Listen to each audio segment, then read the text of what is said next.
I was organizing a shipment of new canvases in my modest art supply shop when I heard it, a soft, rapid breathing coming from somewhere below the counter. My first thought was that a stray animal had wandered inside. But when I crouched down and peered into the shadowy space beneath the old wooden register stand, I found something entirely different. A small child was curled up there, wedged between boxes of paintbrushes and sketch pads, his blue eyes wide and fixed on mine with an intensity that stopped my breath. He couldn't have been more than 7 years old, dressed in expensive-looking clothes that seemed wildly out of place in the dusty corners of my humble store. "Please don't tell them," he whispered, pressing one tiny finger against his lips in a universal gesture of secrecy. His voice trembled slightly, and I could see his small shoulders shaking, not from cold, but from fear. I lowered my voice to match his, keeping my movements slow and unthreatening. "Are you hurt? Do you need help?" He shook his head quickly, then seemed to reconsider. From somewhere within his hiding spot, he produced a crumpled piece of paper and pushed it toward me across the floor. I picked it up carefully, smoothing out the wrinkles to reveal a surprisingly skilled drawing of a caped superhero, complete with a flowing costume and determined expression. "Did you make this?" I asked, genuinely impressed by the confident lines and creative details.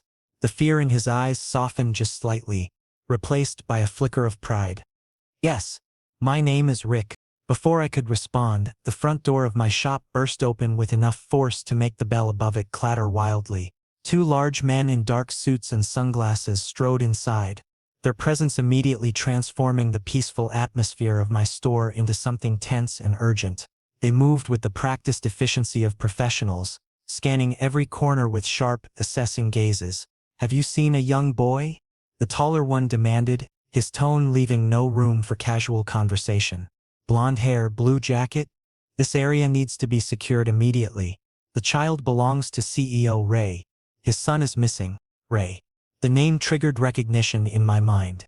I'd seen it emblazoned on billboards throughout the city, always associated with luxury real estate developments and high-profile business deals. The Ray family was practically urban royalty, their wealth and influence touching nearly every aspect of metropolitan life. But right now, none of that mattered. What mattered was the terrified child hiding beneath my counter, trusting me with his safety. "Nobody's come through here," I said, surprised by how steady my voice sounded despite my racing heart. I casually slid a large sketchbook across the counter, using it to further obscure the view of the floor. "I've been alone all morning." The bodyguards exchanged skeptical glances, clearly unconvinced but lacking concrete evidence to contradict me. The shorter one began moving toward the counter, and I felt my pulse spike with panic. But his partner caught his arm, murmuring something I couldn't quite hear, and after another long, searching look around my shop, they finally retreated toward the door. "If you see anything, call this number immediately," the tall one said, dropping a business card on my counter before they left. The moment the door closed behind them, I released a breath I hadn't realized I'd been holding. I looked down to find Rick slowly emerging from his hiding spot, paint-stained fingers gripping the edge of the counter as he pulled himself up. "Why are you running from them?" I asked gently, settling onto the floor so we could talk at eye level. His face crumpled slightly, revealing a depth of sadness that seemed far too heavy for such young shoulders. "They never let me do anything. I wanted to see the birds in the park. I wanted to draw the fountains downtown. But they always say it's too dangerous, that I might get hurt or lost or taken. I just wanted one afternoon to feel normal." My chest tightened at his words. I thought about my own childhood, filled with scraped knees and unauthorized adventures, with the freedom to explore and make mistakes and learn. This child had none of that. "Does your father know where you are?" Rick's expression closed off completely. "He's always in meetings, always making deals, always too busy."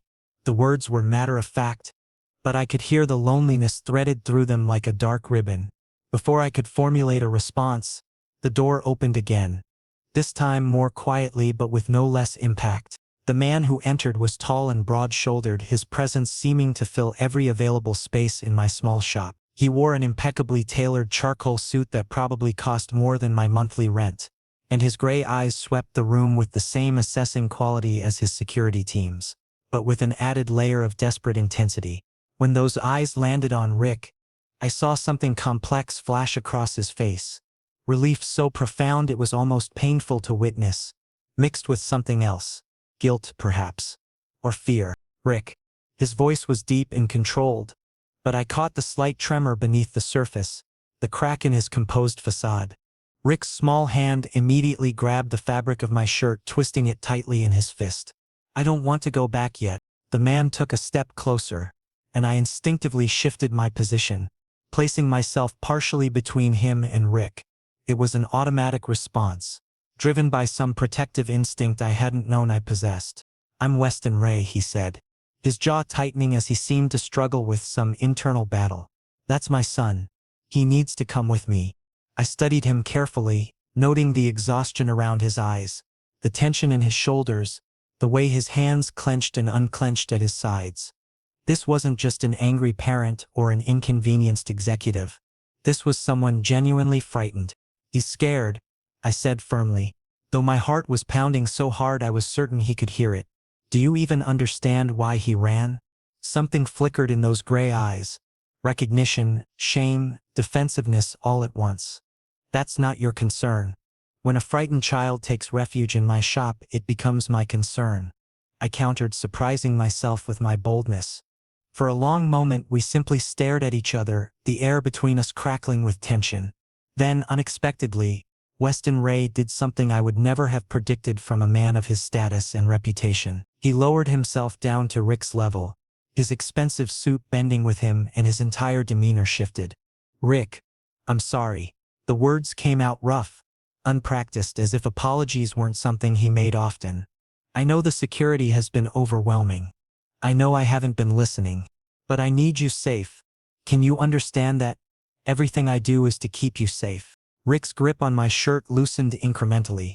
"Do you promise things will change?" "I promise I'll try," Weston said, and the honesty in his voice was startling. Rick looked up at me, seeking some kind of permission or reassurance. I managed a small nod, though every instinct was telling me this situation was far more complicated than it appeared. Weston stood slowly, his attention shifting fully to me for the first time. "What's your name?" "Kelly Morrison." He pulled a business card from his inner jacket pocket and held it out. "Come to my office tomorrow morning. I need to speak with you. I'm not interested in—" "Please." The words seemed to cost him something, vulnerability flashing across his features so quickly I almost missed it. "Just one conversation. That's all I'm asking." Rick was looking between us now, his expression hopeful in a way that tugged at something deep in my chest. Against my better judgment, I took the card and slipped it into my pocket. "One conversation," I agreed. As they left together, Weston's hand resting protectively on Rick's shoulder, I stood in my empty shop, wondering what exactly I'd just gotten myself involved in. The next morning found me standing in the gleaming lobby of Ray Towers, feeling distinctly out of place in my worn jacket and faded jeans. Around me, impeccably dressed professionals moved with purposeful strides, their designer shoes clicking against polished marble floors that probably cost more than my entire inventory. The receptionist directed me to the 35th floor with a practiced smile that didn't quite reach her eyes. When the elevator doors slid open, Weston Ray was standing there waiting as if he'd been tracking my arrival. Today he wore a navy suit that somehow made him seem both more approachable and more intimidating simultaneously. "Thank you for coming," he said, gesturing toward a set of imposing double doors. "This way." His office was exactly what I'd expected, enormous windows showcasing a panoramic city view, minimalist furniture that screamed expensive taste, and an atmosphere of power and control. But what caught my attention was the small corner that seemed jarringly out of place in this temple of corporate efficiency. A child-sized table covered with crayons, colored pencils, and half-finished drawings. "Kelly." Rick's excited voice broke through my observations as he launched himself from behind the table, wrapping his arms around my waist in an enthusiastic hug that nearly knocked me backward. I couldn't help but smile as I crouched down to his level. "What are you working on over there?" He grabbed my hand and pulled me toward his artistic setup, proudly displaying a stick figure drawing that bore an unmistakable resemblance to me, complete with a red cape flowing dramatically behind the figure. "You've made me into a superhero," I observed, genuinely touched by the gesture. "Because you saved me yesterday," Rick said simply, as if it were the most obvious thing in the world. Weston cleared his throat, drawing my attention back to the reason I was actually here. If you could take a seat, Kelly. I settled into one of the leather chairs facing his massive desk, feeling increasingly like I'd walked into something far bigger than a simple thank you meeting. Let me be direct, Weston began, leaning forward with his fingers interlaced on the desk's surface. I want to offer you a position as Rick's personal bodyguard. I actually laughed, the sound escaping before I could stop it. You're joking. I run an art supply shop. I've never had any security training, no combat experience, nothing that would qualify me for protecting anyone, let alone a child. Exactly why you're perfect, Weston countered, and the intensity in his gaze made it clear he wasn't joking at all. My current security team are professionals, highly trained, extremely competent, and absolutely terrifying to a 7-year-old boy. Rick doesn't need another intimidating presence following him around. He needs someone he can trust, someone who makes him feel safe rather than trapped. This is insane, I protested. I'm completely unqualified. I'll train you myself. He pressed on, clearly prepared for my objections. Basic self-defense techniques, emergency procedures, threat assessment protocols, everything you'd need to know. What you already have is I can't train into someone. Rick's trust. Yesterday he felt comfortable enough to hide in your shop, to show you his art, to let you stand between him and my security team. That kind of connection is rare and valuable. I studied him carefully, trying to understand the desperation I could sense beneath his controlled exterior. Why are you really doing this? There must be dozens of qualified professionals who could protect Rick while being less intimidating. His composure cracked slightly, and he glanced toward Rick, who was obliviously humming while he colored. Because I'm failing as a father and I know it. I provide everything material he could possibly need, but I don't know how to give him what he actually wants. I can't figure out how to connect with my own son. But yesterday I watched him trust you in a matter of minutes. If I hire you, maybe I can learn from that. Maybe you can help me understand how to be what he needs. The raw honesty in his admission caught me completely off guard. This wasn't just about security. This was about a father who'd lost his way and was grasping for any lifeline back to his child. What exactly would this position entail? I found myself asking, despite my lingering doubts. Mornings through late afternoon, whenever I'm at the office or in meetings. You'd be with Rick, keeping him safe but also just being present. Evenings would be your own time. I wouldn't expect you to give up your shop entirely. I know that's important to you. He slid a paper across the desk with a figure written on it. My eyes widened involuntarily. The amount was more than I made in an entire year from my struggling store. You're serious about this? Completely serious. He stood and extended his hand across the desk. I need someone who sees Rick as a person, not just a responsibility. Someone who can help him feel less isolated. And selfishly, I need someone who might be able to show me how to be a better parent. I looked at Rick, who was now watching our exchange with barely contained hope in his expression. I thought about my own lonely childhood, my small shop that barely broke even most months, and the unexpected connection I'd felt with this scared little boy who just wanted freedom to be himself. I have conditions, I said slowly. I'm Rick's bodyguard, not yours. My evenings remain mine, and if at any point I feel this arrangement isn't working for Rick's benefit, I walk away. Agreed to all of it. Weston's handshake was firm, his grip warm and somehow more personal than a mere business agreement. Rick let out a whoop of excitement, abandoning his crayons to bounce around the office. Kelly's going to stay with me. This is the best day ever. As I watched his genuine joy, something settled in my chest, a sense that despite the absurdity of this situation, despite my complete lack of qualifications, this might actually be the right choice. Training starts tomorrow at 6 in the morning, Weston said, returning to his professional demeanor but with a slight softness around his eyes. Ray's State. I'll send you the address. Don't be late. I'll be there, I confirmed. Rick grabbed my hand as I prepared to leave, looking up at me with those expressive blue eyes. You're really going to be my bodyguard? Like a real superhero? I knelt down one more time, ruffling his hair gently. Like a real superhero. I promise. As I rode the elevator back down, watching the floor numbers descend, I couldn't shake the feeling that my entire life had just shifted direction in the span of a single morning. The business card in my pocket felt heavier somehow, weighted with possibility and responsibility in equal measure. My phone buzzed with a message from Weston. "Thank you for taking a chance on us. See you at 6. Us. Not him, not Rick, but both of them together.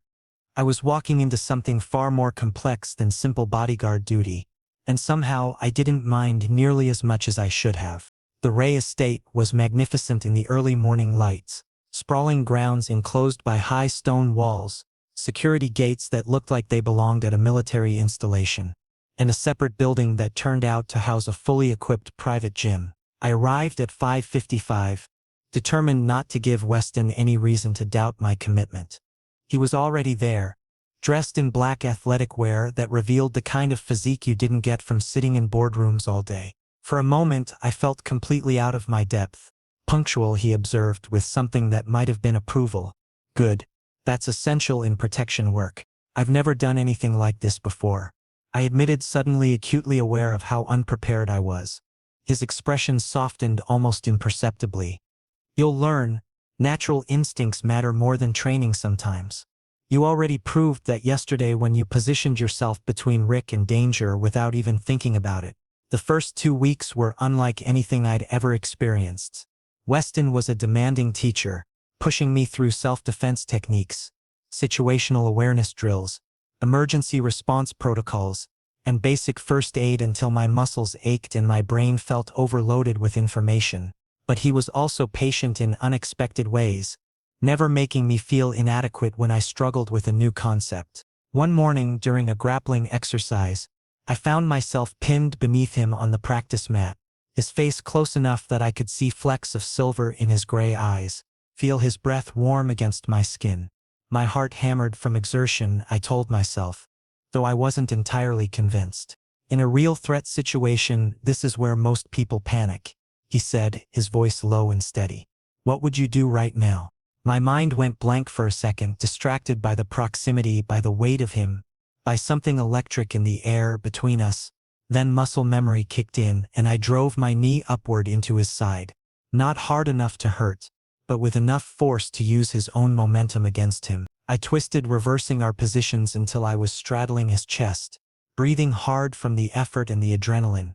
"That's exactly right," he said, and the pride in his voice sent an unexpected warmth through my chest. "You're learning faster than I expected." Something shifted in that moment. His eyes dropped to my mouth, for just a fraction of a second before he seemed to catch himself, clearing his throat and rolling smoothly to his feet. The professional mask snapped back into place so quickly I almost wondered if I'd imagined the whole thing. "Let's take a break," he said, already walking toward the water station. "You've earned it." The afternoons were different. Transitional periods where the physical training gave way to the real reason I was here. I'd shower and change at the estate, then join Rick wherever he happened to be. Tutoring sessions, art projects, or simply playing in the massive backyard. During one particularly frustrating math lesson, Rick threw his pencil across the room in exasperation. "These problems don't make any sense. Why do I need to know this anyway?" I retrieved the pencil and sat beside him, studying the worksheet. Sometimes the biggest challenges seem impossible because we're looking at them all at once. What if we break it down into smaller pieces? Using simple sketches to illustrate the concepts, I walked him through each step. Watching his face light up when understanding finally clicked was worth every second of frustration. "You made it seem easy," Rick said, beaming at his completed worksheet. "You made it easy by being willing to try again," I corrected gently. I didn't notice Weston standing in the doorway until I stood to stretch. His usual stern expression had transformed into something softer, almost tender. When our eyes met, he quickly looked away, suddenly very interested in adjusting his watch. Later, as we walked down the hallway together, he spoke quietly. "Rick's tutor mentioned he's been more engaged lately, more willing to tackle difficult problems.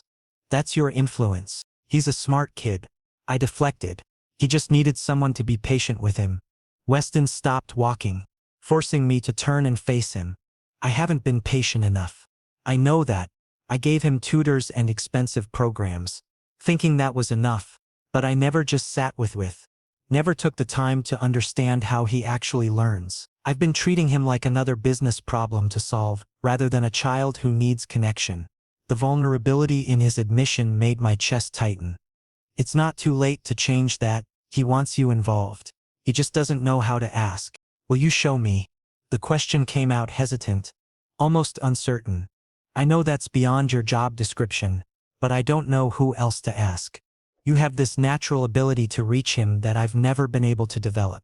Looking at this powerful CEO asking for parenting advice was surreal, but the sincerity in his request was undeniable. Tomorrow, join his evening activities. Whatever he wants to do, drawing, games, stories. Don't try to structure it or turn it into a lesson. Just be present with him. That evening, I was reading Rick a bedtime story in his spacious bedroom, complete with animated voices and exaggerated gestures that had him giggling, when Weston appeared in the doorway. He looked uncertain, almost uncomfortable. Could I join you? He asked, directing the question at Rick rather than me. Rick's entire face transformed with delight. Yes. Sit here next to me. Watching Weston awkwardly settle onto the edge of Rick's bed, his posture rigid and uncertain, I felt an unexpected wave of empathy. This man commanded boardrooms and negotiated million-dollar deals, but putting his arm around his son for story time clearly terrified him. I continued the story, making sure to involve them both, and gradually I watched Weston relax. By the time Rick's eyes began to droop, Weston was smiling, genuinely smiling in a way that transformed his entire appearance. Best story ever, Rick mumbled sleepily. Tomorrow too? Tomorrow too, Weston promised, pressing a gentle kiss to his son's forehead. We left the room together, standing in the dimly lit hallway afterward. The silence between us felt charged somehow. Thank you, Weston said, his voice carrying a rare softness. Tonight was special. I haven't felt that connected to him in years, maybe ever. You should do it every night. That connection he wants with you, it's there waiting. You just have to reach for it. His hand moved to my wrist, fingers circling it gently. The touch sent electricity up my arm. You're changing things here, Kelly. Not just for Rick, for me too. I'm starting to see what I've been missing. The hallway suddenly felt smaller, the space between us charged with something I couldn't quite name. I gently pulled back, needing the distance to think clearly. I'm here for Rick, I said, though my voice came out less steady than I intended. That's what matters. His gray eyes searched mine. Only for Rick? I couldn't answer that question. Not honestly, not without acknowledging feelings I wasn't ready to examine. Good night, Weston. In my assigned guest room, I sat on the edge of the bed, trying to process everything. This was supposed to be a straightforward job. Protect Rick. Help him feel safe. But somewhere along the way it had become more complicated. Weston wasn't just my employer anymore. And what I felt when he looked at me went far beyond professional respect. But Rick had to come first. His happiness, his security, his well-being, those were my priorities. Whatever else might be developing between Weston and me would have to wait. Maybe forever. Some things were worth protecting, and sometimes that meant protecting them from your own wants and desires. A month had passed since I'd officially become Rick's bodyguard, and our routine had settled into something comfortable and surprisingly natural. Mornings began with quick security briefings from Weston, followed by whatever activities Rick had scheduled. Park visits where I taught him to identify different bird species, school pickups where other parents gave me curious looks, and play dates where I learned that 7-year-olds had inexhaustible energy reserves. The most significant change, however, wasn't in my relationship with Rick. It was watching Weston slowly, deliberately inserting himself more into his son's daily life. He'd started coming home earlier, asking about Rick's day with genuine interest, and occasionally joining our afternoon activities when his schedule allowed. Saturday morning arrived with unexpected sunshine and an even more unexpected announcement at the breakfast table. I was helping Rick cut his pancakes when Weston looked up from his coffee and said, "I've cleared my schedule today. What would you two think about visiting the zoo?" Rick's fork clattered onto his plate, his eyes going wide with disbelief. "You're coming with us? Really truly?" "Really truly," Weston confirmed, and the smile on his face was softer than I'd ever seen it. He glanced at me, something uncertain in his expression. "Unless Kelly has other plans?" The zoo sounds perfect, I said, warmth spreading through my chest at his effort. The city zoo was crowded with weekend families, but Rick navigated through the crowds with infectious enthusiasm, his hand secure in mine as Weston walked beside us. At the giraffe enclosure, Rick pressed himself against the railing, craning his neck to watch the towering animals move with their peculiar grace. "Look how tall they are," Rick exclaimed, bouncing on his toes. Weston leaned against the railing next to his son, studying the animals with apparent interest. "Did you know their necks contain the same number of bones as humans?" Rick whirled around, fascination lighting his features. "How many?" "7," Weston replied, his lips quirking into a small smile. "The difference is just the size. Each of their cervical vertebrae can be over 10 inches long."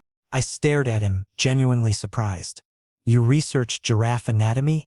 He had the grace to look slightly embarrassed, rubbing the back of his neck. "I might have spent last evening reading about zoo animals. Thought Rick would enjoy learning some facts." That small gesture, him taking time from his demanding schedule to prepare something that would make Rick happy, sent warmth flooding through me. This was what I'd hoped for when I'd encouraged him to engage more with his son. By lunchtime, we'd settled at an outdoor cafe near the penguin exhibit. Rick immediately zeroed in on the dessert menu, his eyes widening at the pictures of elaborate sundaes. "Can I have ice cream first?" he asked hopefully. "How about we eat actual food first?" Weston suggested, his tone gentle but firm. "Then we can discuss dessert." Rick's lower lip jutted out in a classic pout. "But everyone gets treats first at the zoo." "Counter offer," I interjected, sensing the potential for an argument. "You eat half your sandwich without complaint, and then you can have ice cream. Does that seem reasonable?" Rick considered this, clearly weighing his options, then nodded decisively. "Deal." Weston caught my eye across the table, mouthing thank you with obvious relief. These small moments of teamwork, balancing discipline with understanding, were becoming second nature, and I noticed how naturally we'd fallen man a rhythm of co-parenting without ever explicitly discussing it. When Rick excused himself to use the restroom with a zoo staff member accompanying him per our security protocols, Weston leaned back in his chair and studied me thoughtfully. "You have this innate ability to find middle ground," he observed. "I tend to operate in extremes, either overly strict or completely hands-off. There's no balance. Children need both structure and flexibility," I replied. "Rules without understanding breed rebellion. Freedom without boundaries creates anxiety. It's about finding what works for each specific situation. I've spent my entire life operating in extremes," Weston admitted quietly. "In business, you're either aggressive or you lose. In my personal life, I either withdrew completely or tried to control everything. I learned the space in between." "You're learning now," I said encouragingly. "Rick sees the changes. He's happier than I've ever seen him." Weston's gaze intensified, and the air between us suddenly felt charged. "That's because of you. All of this, the improvements, the connection, the happiness, it's happening because you showed me it was Mav." Before I could respond, Rick returned, announcing loudly that he'd finished his sandwich obligations and was ready for his promised ice cream.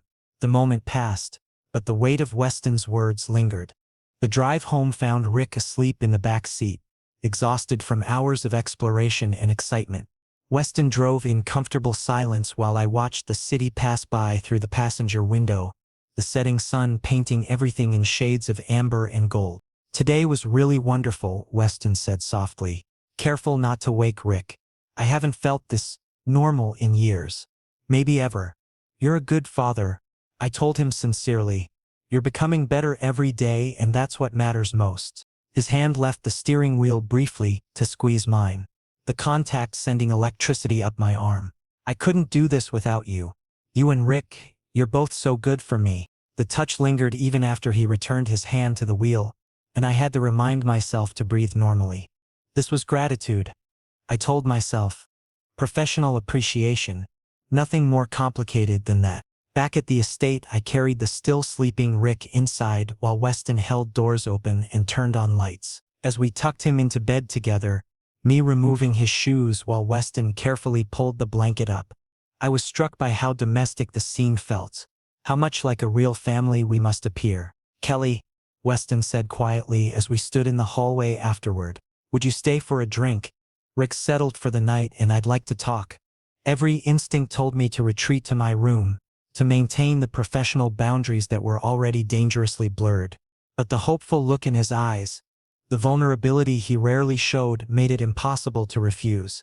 One drink, I agreed. On the terrace overlooking the illuminated city, wine glasses in hand and cool evening air washing over us, Weston finally spoke what had been building between us for weeks.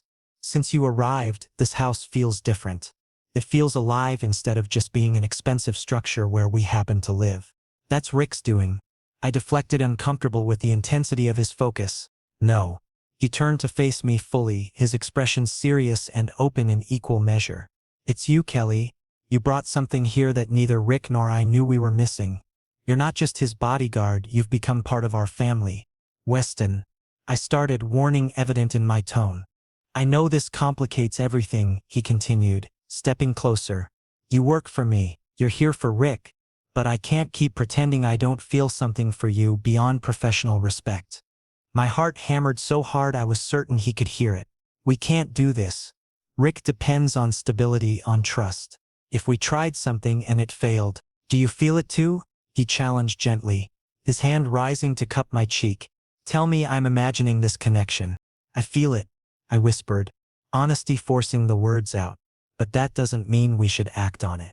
Rick's happiness comes first, always. I won't risk hurting him. Weston rested his forehead against mine, his eyes closing. You're right. I'm sorry for pushing this. He stepped back, creating physical distance that felt like a chasm. I finished my wine quickly and excused myself, retreating to my room with my mind spinning and my heart aching. Lying in bed that night, I acknowledged the truth I'd been avoiding. I had feelings for Weston that went far beyond professional boundaries. But Rick's well-being had to take precedence over everything else, even if it meant suppressing what I felt. The next few days were deliberately awkward as Weston and I worked to re-establish professional distance. Our conversations stayed focused strictly on Rick's schedule and security concerns. We avoided being alone together, and when we did interact, there was a careful politeness that felt forced and uncomfortable. Rick noticed immediately, because children are far more observant than adults give them credit for. Why aren't you talking to Dad anymore? He asked one afternoon at the park, his tone carrying genuine worry. You used to laugh together at dinner. I pushed him gently on the swing, buying time to formulate an appropriate response. We're still talking, buddy. Sometimes adults get busy with work things and become more serious. His swing slowed as he dragged his feet. Dad looks sad lately. Did I do something wrong? My chest constricted painfully. Absolutely not. You haven't done anything wrong, Rick. This is complicated adult stuff that has nothing to do with you. But he didn't look convinced, and his worried expression haunted me for the rest of the afternoon. Thursday evening brought an unexpected crisis when Weston received an urgent call about problems with a major development project. I watched him transform from the softer, more open person he'd been becoming back into the hardened CEO who'd first walked into my shop. I have to go downtown immediately, he said, already reaching for his briefcase. Kelly, I trust you completely. All emergency contacts are in the system. We'll be fine, I assured him. Handle your business. After he left, Rick and I settled in to watch one of his favorite animated films, something about superheroes saving their city from a technological villain. Halfway through, Rick suddenly paused the movie and turned to face me with unusual seriousness. Can I ask you something important? His voice was small, uncertain. Always, I said, giving him my full attention. Are you going to leave us? The question came out barely above a whisper. Like the others did? My throat tightened. What others? There was a nanny before, Rick explained, fidgeting with the remote control. She said she'd stay and help Dad, but then she left. And another lady who was supposed to help organize things. Dad said they found better opportunities, but I think maybe they just didn't like us very much. My heart shattered for this child who'd experienced so much instability despite his material privilege. I pulled him close, wrapping my arms around his small frame. Rick, look at me. I waited until he met my eyes. I'm not going anywhere. I promise you that. Cross my heart and hope to never find decent art supplies again. That earned a small giggle, but his eyes remained serious. Really? You won't leave even if something better comes along? There is nothing better than being here with you, I said firmly, meaning every word. Rick relaxed slightly against me. Then his expression turned thoughtful. I think Dad really likes you. And I really like you too. So maybe you could stay forever. Like how families work. The innocent hope in his voice made my chest ache. Rick, adult relationships are complicated. Why do adults always say that? He interrupted with surprising maturity. From where I'm sitting, it seems simple. We're all happy together. You make Dad smile more. Dad spends more time with me. I want this to stay exactly how it is. I hugged him tighter, overwhelmed by his straightforward wisdom. I want that too, buddy. When Weston returned around 10, looking exhausted and frustrated, I'd already put Rick to bed and was cleaning up the living room. I made coffee without asking and brought it to him where he'd collapsed on the couch. Rough meeting? I ventured. Disaster, he admitted, loosening his tie. Investors threatening to pull funding, construction delays, potential lawsuits, the usual nightmare scenario. But coming home to this, knowing you two are here makes it bearable. Rick was asking about you tonight, I said carefully, setting my own coffee down. Weston immediately sat up straighter, concern etched across his features. Is something wrong? Not wrong exactly. I chose my words carefully. He said we all feel right together. That he wants us as a unit to be permanent. Like a real family. Weston's gray eyes locked onto mine with startling intensity. What do you want, Kelly? The question hung heavy in the air between us. I could deflect, change the subject, retreat behind professional boundaries. But Rick's simple wisdom echoed in my mind, and I found myself being honest instead. I'm conflicted, I admitted quietly. Professionally, I know we should maintain clear boundaries. But personally, I've developed feelings I never anticipated. For Rick, obviously, but also for you. Then why are we fighting this? Weston shifted closer on the couch, his exhaustion momentarily forgotten. Rick already sees us as a family unit. He's attached to you. You've said you have feelings. What's stopping us from making this real? Fear, I said simply. What if we try and fail? What if the relationship doesn't work out? Rick would be devastated. I can't risk his happiness for my own desires. Weston took my hand gently, his thumb tracing circles on my palm. What if I promise you that won't happen? I'm fully committed to this. To you, to Rick. To building something real. No half measures. No backing out when things get difficult. I searched his face, looking for any hint of doubt or uncertainty, and found only sincere determination. This is a huge risk, I said, though I could feel my resistance crumbling. The best things always are, Weston replied softly. He leaned closer, giving me every opportunity to pull away. Let us try, Kelly, please. We'll take it slowly, follow Rick's pace. Make sure he's comfortable every step of the way. After what felt like an eternity, I nodded. Slowly, with Rick's happiness as our priority above everything else. Above everything, Weston agreed, relief washing over his features. He kissed me then, gentle, tentative, sweet. When we separated, we were both smiling nervously, like teenagers after a first kiss. A soft giggle interrupted the moment. We turned to find Rick sitting halfway up the stairs in his pajamas, grinning mischievously. I knew it. You do like each other, young man, Weston said in his father voice, though he was fighting a smile. You should be asleep. I got thirsty. Rick defended himself unconvincingly. But this is way more interesting than water. I laughed, standing and extending my hand. Come on, spy master, back to bed with you. As I tucked him in for the second time that night, Rick whispered, Are you happy, Kelly? Very happy, I assured him honestly. Good. Me too. We're a team now, right? All three of us? All three of us, I confirmed, my heart full. Back in the hallway, Weston was waiting. We shared a look, nervous excitement. Hope, anticipation, acknowledging silently that we'd crossed a threshold there was no returning from. 3 months transformed everything while somehow changing nothing at all. Officially, I remained Rick's bodyguard, paperwork, salary, professional title intact. Practically, we'd become the family Rick had wished for that night on the couch. Weston had restructured his entire life around being more present. He rarely scheduled evening meetings anymore. Made it to every school event Rick had and actually knew the names of Rick's teachers and friends. The change in him was remarkable. The harsh edges softened, genuine smiles came more frequently, and the exhaustion that had permanently marked his features began to fade. Rick flourished under the attention. His confidence grew exponentially, his grades improved, and the anxious childhood hidden beneath my counter seemed like a distant memory.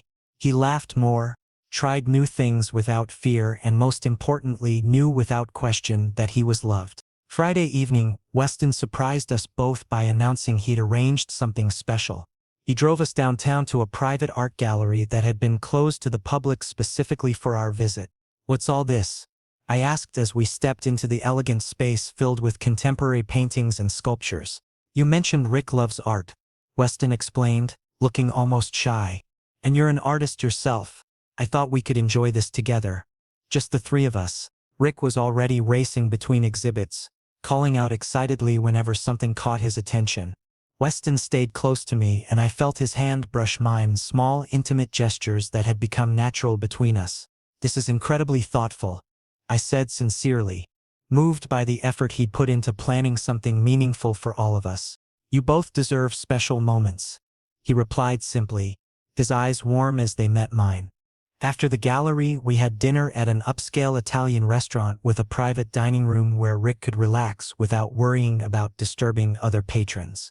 He worked on a small sketch pad he'd brought while Weston and I talked over wine, discussing everything from his latest business acquisition to my ideas for expanding Rick's art education. "You know," Weston said at one point, his expression turning reflective, "I spent years chasing success, building wealth, accumulating power. I convinced myself those things mattered most. But this sitting here with you both, talking about drawings and school projects and what movie we should watch tomorrow, this is fulfillment. This is what actually matters. You just needed to figure out what you were really working for," I suggested gently. "I was working to prove something, I think. To show I wasn't the poor kid from the wrong side of town anymore. But somewhere along the way, I forgot to build an actual life beyond the empire." He reached under the table to squeeze my hand. "You helped me remember. You connected Rick and me in ways I couldn't manage alone." Driving home with Rick dozing contentedly in the back seat, the city lights blurring past the windows, I felt a profound sense of rightness settle over me. Later, as I tucked Rick into bed, a nightly ritual I'd come to cherish, he caught my hand before I could stand up. "Kelly, can I ask you something serious?" "Of course." He took a deep breath, as if gathering courage. "Would you maybe want to officially be my second dad? Like permanently?" I froze, completely unprepared for the question. Weston appeared in the doorway at that exact moment, having clearly been waiting to say goodnight, and his eyes widened. "Rick," I started, not sure how to respond. "I know it might sound weird," Rick rushed on before I could continue, "but we already act like a family. You're here every day, you take care of me, you make Dad happy, and I love you. So why can't it be official?" Weston entered the room slowly, settling on the opposite side of Rick's bed. "That's a very big question, buddy. Kelly might need time to think about something that important. But everything's already perfect," Rick insisted, looking between us earnestly. "Kelly lives here now. Basically, he does all the parent stuff. You guys are together. It just makes sense to make it real. Official." I looked at Weston, seeing hope and vulnerability and love reflected in his expression. He was leaving this decision entirely up to me, not pushing, just waiting. "Are you sure this is what you want?" I asked Rick seriously. "This would mean I'm not just your bodyguard or your friend anymore.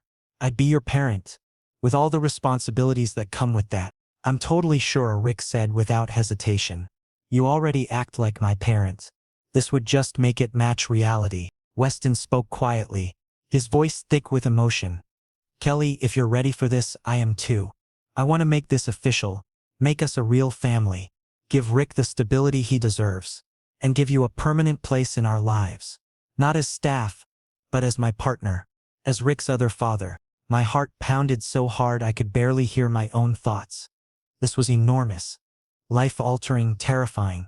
It was also everything I'd secretly wanted since that first moment Rick had grabbed my shirt and begged me not to let him go. "Yes," I whispered. Then stronger, "Yes, I want this. I want both of you." Rick let out a whoop of joy and launched himself at both of us simultaneously, creating a tangle of arms and laughter. Weston's eyes glistened with unshed tears as he pulled me into a careful kiss over Rick's head, grateful, loving, full of promise. The next few weeks involved lawyers, paperwork, and official arrangements. Weston insisted on making everything legal and permanent, establishing my parental rights and responsibilities alongside his own. Moving my remaining belongings from my tiny apartment to the estate felt surreal. Rick helped enthusiastically, declaring which pieces of my art should go where throughout the house, treating it like an exciting game rather than a chore. "Welcome home," Weston said when the last box had been unpacked, wrapping his arms around me from behind as we surveyed the living room that now displayed my paintings alongside the existing decor. "Properly, officially, permanently home," I repeated, testing how the word felt. It fit perfectly. That evening, the three of us sprawled together in the living room, Rick showing off his latest drawings, Weston completely relaxed and smiling, me feeling content in a way I'd never experienced before. I thought about that terrified child hiding under my counter, desperate for safety and understanding. Now we were family. Unconventional, unexpected, absolutely perfect. Weston pulled me close and whispered for my ears only, "I love you, Kelly, completely." "I love you too," I replied, meaning it with everything I had. Rick, overhearing despite our attempts at privacy, made exaggerated gagging sounds. Gross, but also really nice, I guess. We laughed together, comfortable, natural, happy. This was our beginning. Our family, our home. And I wouldn't trade it for anything in the world.